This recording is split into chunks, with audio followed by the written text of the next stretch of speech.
U.S. President Donald Trump has threatened to slap very high tariffs on car imports from the European Union unless it strikes a trade deal, accusing the bloc of being tougher than China to deal with. In an unexpected press conference at the World Economic Forum in Davos, Switzerland, Trump trained his sights on the EU, saying, "They haven't treated us right. They have trade barriers where you can't trade, they have tariffs all over the place." Read more. Davos, Steve Mnuchin warns of reprisal car taxes if UK forges ahead with digital tax. In a separate interview with CNBC, Trump threatened to apply tariffs to car imports unless the EU agreed to a trade deal.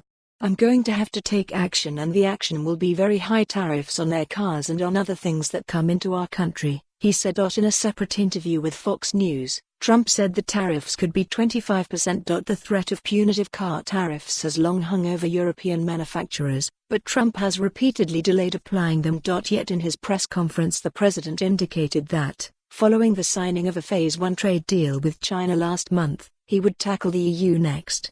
"I'll be honest, I wanted to wait till I finished China before I went to work on, respectfully, Europe," he said.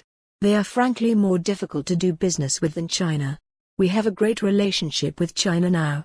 Trump said he sympathised with UK Prime Minister Boris Johnson over his dealings with the EU. "They are actually more difficult to do business with than China," he repeated. "All you have to do is ask Boris." Trump said he was hopeful that the US could strike a deal with the EU before the presidential election in 2020. "They have to do it," he said.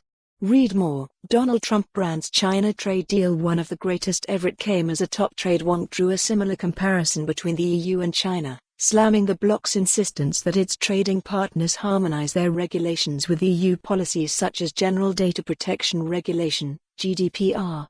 Writing in City, A.M. Shankarsingam, chief executive of Competir, said that by doing so the EU acts much like China, which forces firms to give up protections on intellectual property and other rights if they want access to its market.